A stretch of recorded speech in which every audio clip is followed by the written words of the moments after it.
Anarin nga ni, maray pa, aramon niya to unyan sa DCGB. Nata, ano man dapat kong maaraman dyan? Ata, magdaog kita, aramon niya to ang kakaibang mga impormasyon, mga istoryang mapapakinabangan baaguan panguntuhan. Totoo yan! Uya na ang programang Aramon Yato digdi sa DCGB. Kaiba si Mardela, Aramon Yato.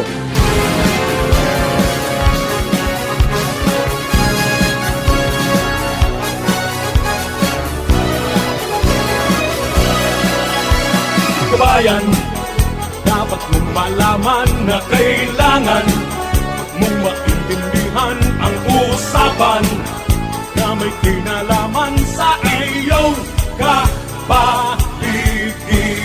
Gaya ng aming sinabi, makinig ka dito sa inyong bahay, makikaming dito sa programa Mardela ating kasama. Pakinggan natin si Mardela, samahan natin si Mardela sa balita, issue at sa komentaryo. Kay Mardela tayo ay panalo. Mga tugang, good morning. Good morning Luzon, Visayas, Mindanao. Welcome sa programa Aramon Yato kanyang pong aldaw na inin Thursday. Webes po kanyan. Pet sa 28 na. Sa bulan kan Agosto. Duwang tumbling na lang. Mapairing na si paring Joe Marie. Masirif na de. Ako pa sa lingkod, Mardela yung iba sa dit sa napirutian. Iriba na mo kita hanggang 11 o'clock lang. Pag alas 11, papasok po ating mga friendship from DNR Regional Office number 5 para po sa kabalibutan tatamaan ng program. Every Thursday po yan from 11 to 12 noon para po madagdagan ng karaman niya ito mga programang pinagigibok ang DNR sa pangataman sa kapalibutan. At yun siyempre ang mga regulasyones na nakapalibot ang ani pong di kita mataraka because ignorance of the law excuses no one. Kaya mag-respeto po kita asin ibalik ta po ang kagayunan kang kinaban. Lado technical kasabay nga to Ronald Baldo. Down man si Jerome Nico Martinez sa DCGB Social Media Department to pong IT Newsroom, Papa Mars Angels kompleto. Yan si Jenny Matthew Balyaran, Shara May Leron at saka si Nicole Ann Gloriani. Sa luwas, siyempre Mega Force Patrol. Kapadagos na pangarap ng mga istorya, tanganing may balangibog sa manuan si mapukawan ng mga turog sa pansitan. Yan po dyan sa 3rd District sa Muyang Field Commander, Chief of Reporters Jimmy Nasalita. Bantang dyan sa Tabaco area, lagadi si Pading Jomar sa from Santo Domingo to Tuwi and vice versa. Pero nakatutok siya ngunyan dyan po mga tugang sa Tabaco National High School. Duman sa kainutin-nuting Al sa Center. Mamaya po yan rin. Baka makalusot pa si Jomar. Pag hindi sa susunod mga programa. And bibisita yata si Senador kaya si Secretary Angara Candeped.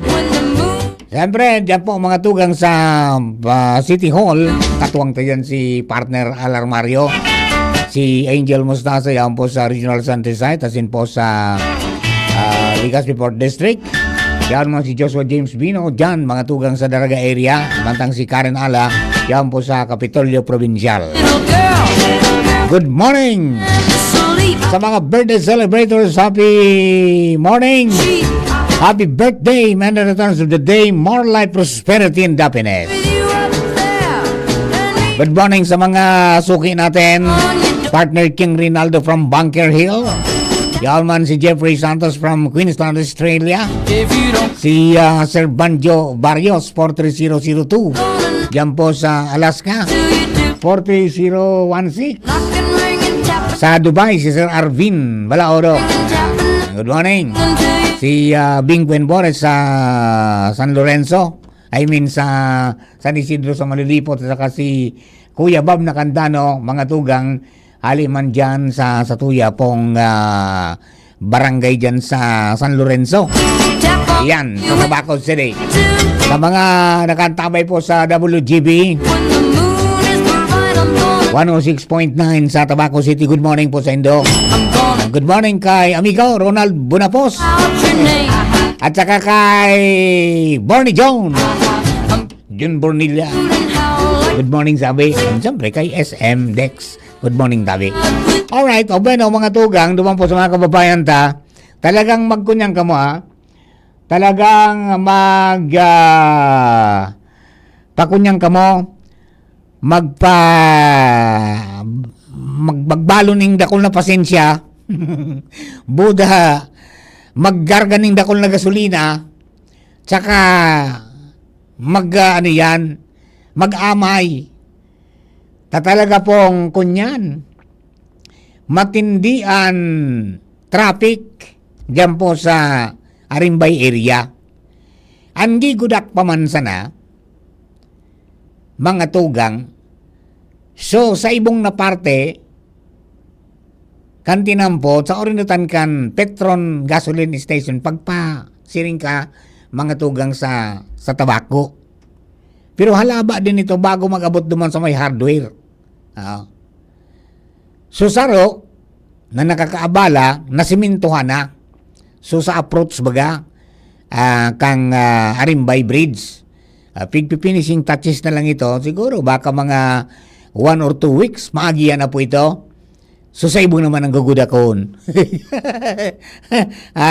Kaya may abiso, so mga, DP sa mga TGDFWH, kaso mga binasa ko na ito, digdi sa programa ta, na effective, kaso bago pong aga, 7 o'clock to 9 o'clock, so mga light vehicles, mga tugang dapat mag-agi sa alternate route, yung minaagi bagayan sa may Forsam gas station, pabuyuan, pag-ali ka ring tabako, no?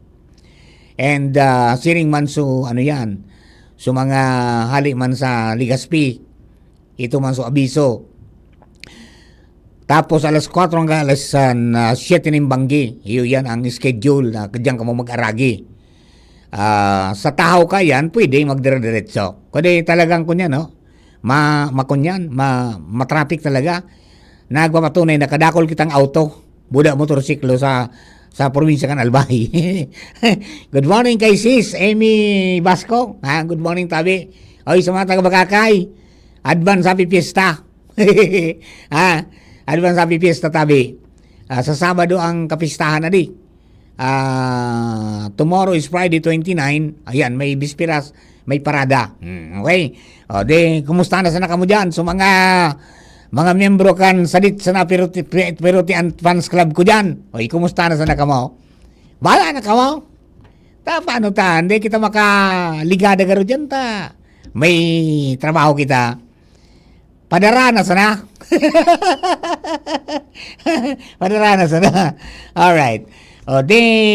Magkunyan po tabi, magdaraning, magpaabong ka mo pirmi ning oras. Talagang, pag diyan ka mo nag-agi sa main highway, at jumping ko paagi sa mga Dracula, kasabay sa bus, buda sa mga public utility vehicles, sa mga jeepneys, o diyan po nag-agi sa main highway. Pigpaagi lang na sabihan na mag-agi nga kamo sa alternate route. So yan, mga light vehicles. Pero kasubago, pag-agi ko kadakol pa kaming kasabay na mga nag-aragi dyan sa kunyan, sa main highway, na mga light vehicles, pigtugutan man. Alright, anyway, diba sa mga kababayan ta, sana matapos ng mga patrabaho yan, tangani po na maging malibyano na. So, sa tuya po na, mga pag-aragi dyan. So, inaspalt overlay sa Padang, ariglado naman ta, kinurita na. Kinurita na. At least, baka na mapagal para sa muya ng mga nagbabiyahing matanga na maitumo ng tinambo. At least kung yan may guide na. At bata inarali sa mga ilaw-ilaw baga duman. Sukat sa ay hinali duman pigya asphalt overlay nga ni. Anyway, diba sa mga kababayan, yan po ang mga motorista, sa mga nagbabiyay po, mga ali sa ibang mga lugar, o yan po tabi ang situation dyan sa Barangay Arimbay and Bigaa. Yan po dyan ang traffic. Wala sa Padang, wala sa Santo Domingo, kundi yan po dyan sa Arimbay.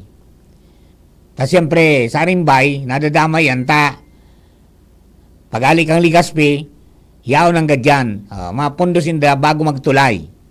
Pagali ka naman ng Santo Domingo, wali ka ning tabako, bigaan naman ang sakop. Yan, bago magabot duman sa gasolinahan, sa tangod kan sarong hardware dyan, sa may tulay o inutan, yan na po tabi. Diyan na napundo ang traffic. I mean na po ng po traffic tabi. Okay? So, igwa man ng pigbugtak mga tugang na ang tawag dito,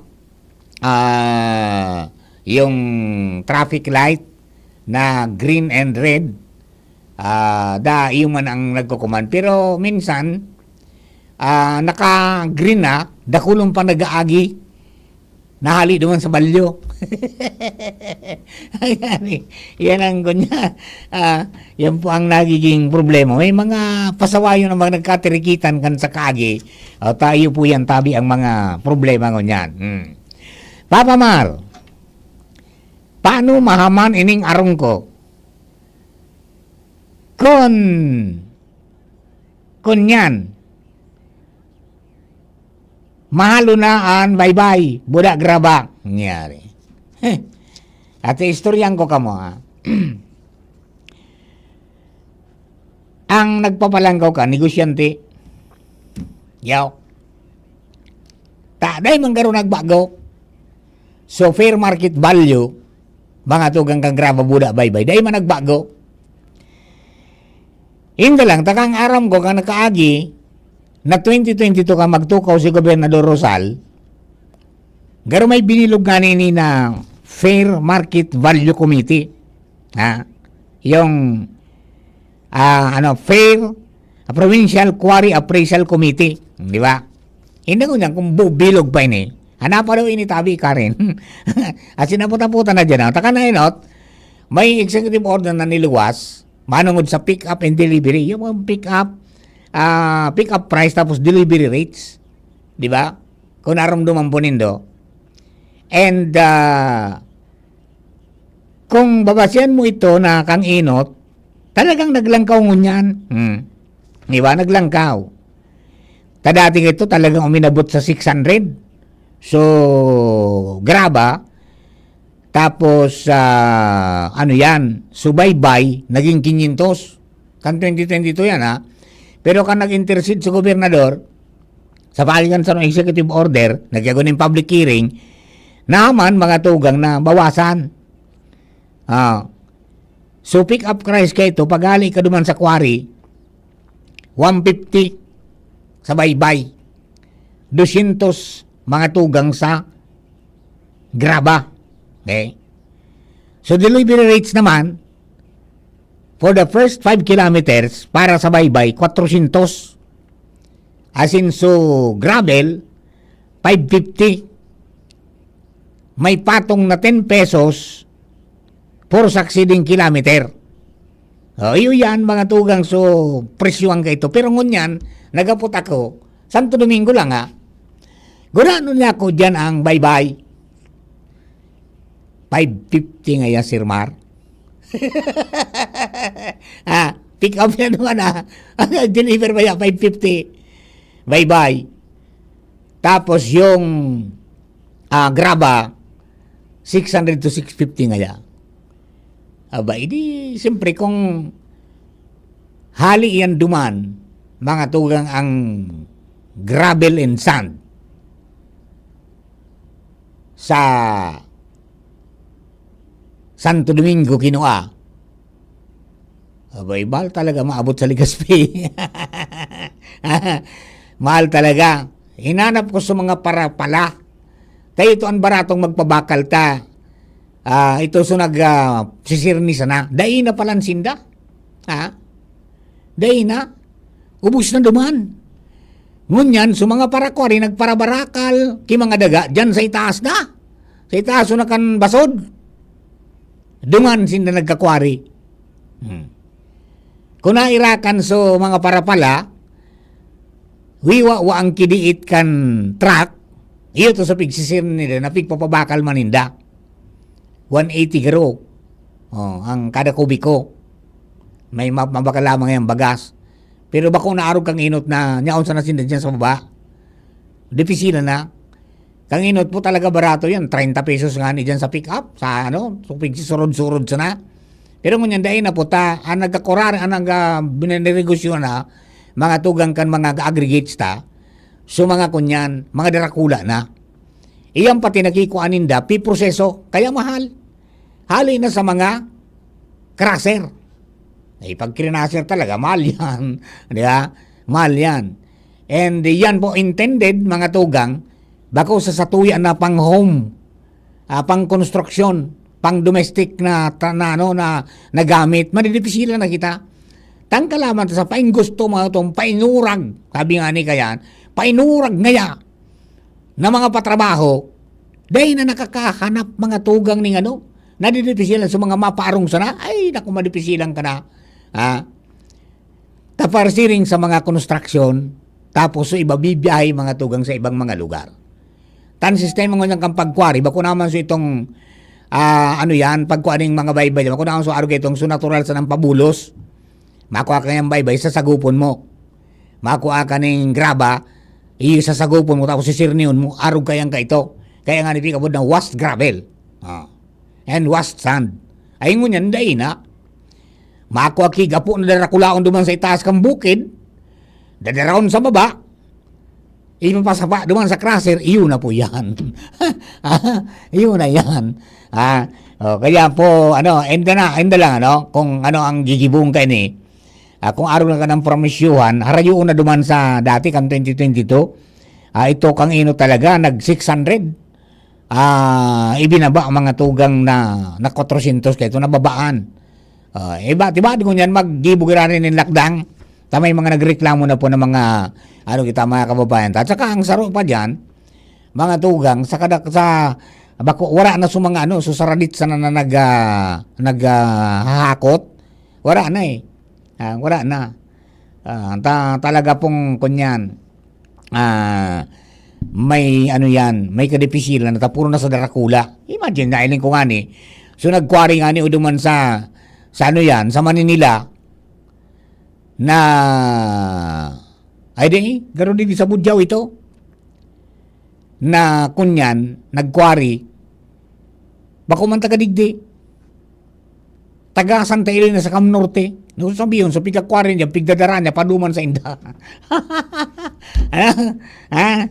Ayan, bata, kan sa tuya pong mga pag-imbestigar, nagulpi pa lang kan nakaaging administrasyon, nakapangayamas sa mga kunyan dyan, sa mga nag-illegal na mga nagkurari. Kaya ngunyan, utong-utong na sa itaaso na, hindi nga ni, kung garo 6 km permanent dangerous na ito, lampas na, yarao na po duman nagdarasarakat ang mga truck. Tawala na sa babae, naubos na. Yan po ang problema natin. So, ilang tapong magiging lakdang kang provincial government kan Enro, Penro, kung ano pa ang mga pangyayari. Hanapan ng tabi ka rin kung aktibo pa ini na provincial regulatory board, di ba? Na inorganisar ka ito, kung aktibo pa yan ang chairman si MGB director Molina, di ba? And vice chairman ang gobernador. Ang bupo ba yan o wala na? Alright, bakit magpaarang mga tugang? Nawawara pa na po ini, na sinsay mo po nakapurot, kan may maray na puso na nakapurot po sa aso na si Chu. Si Chu. Pakibalik naman po, ma'am or sir. Kulay white po at may brown sa tainga. Bagong gubit po siya, babae, 3 years old na po. Nawala po siya noong August 21, 2025, around 6 to 8 p.m. sa part po ng Barangay Santa Cruz and Bunga, Ligao City. Willing naman po kami magbigay ng kaunting halaga, pakibalik po sa amin dahil miss na po namin at halos nagdamag na po kami kakahanap sa kanya. Maraming salamat po and God bless. O pakikontak na lang po Dabi sa CP number 0910-678-7603. O yan po Tabi, mga tugang para po duman sa mga kababayan natin. Alright, good morning kay Sir Mark J. Sanchez, ka SJ Farm. Baga ka-friendship natin mga ka-farmer. Youth farmer po to si Mark. Si Mark J. Sanchez. At saka good morning kay Sir Abunjo. At saka sa family, dyan po sa SJ Farm. O, gusto nyo mga pantanong nin mga talong, asin iba pa, mga tugang, magpa-share ka mo dyan sa SJ Farm. Marami dyan pigpapabakal po, mga tugang si Sir J. Pagkatapos, gusto nyo ng Peking duck, punta kayo dyan. Pangyayari, nakakauna kong Peking duck, ang roasted Peking duck ang nakaagi. Kan Sabado, dyan po sa, ano yan, sa Oriental. Salamatun sa imbitasyon. Nikakaon kita kang roasted bacon duck. The best talaga, the best. Alright, o paano? Ano na? Rimati na. Madumana pong itatabi. Tanganing makapuoning tama sa oras sa mga pag-friendship natin dyan, mga tugang sa, sa DNR, Regional Office Number 5. Si Ma'am Joanne yata ang on board today. So sa indo po ka, boss. Salamat po maray. Thank you for giving us company. Today is World Water Day. Kaya, day kita magsayang kan tubig. Day magparapawaon yan. The water is life. Sa indo po ka, boss. Thank you and God bless. Ano po si Papa Mar Dilada yung iba. Salamaton. Abangan sa Radyo DZGB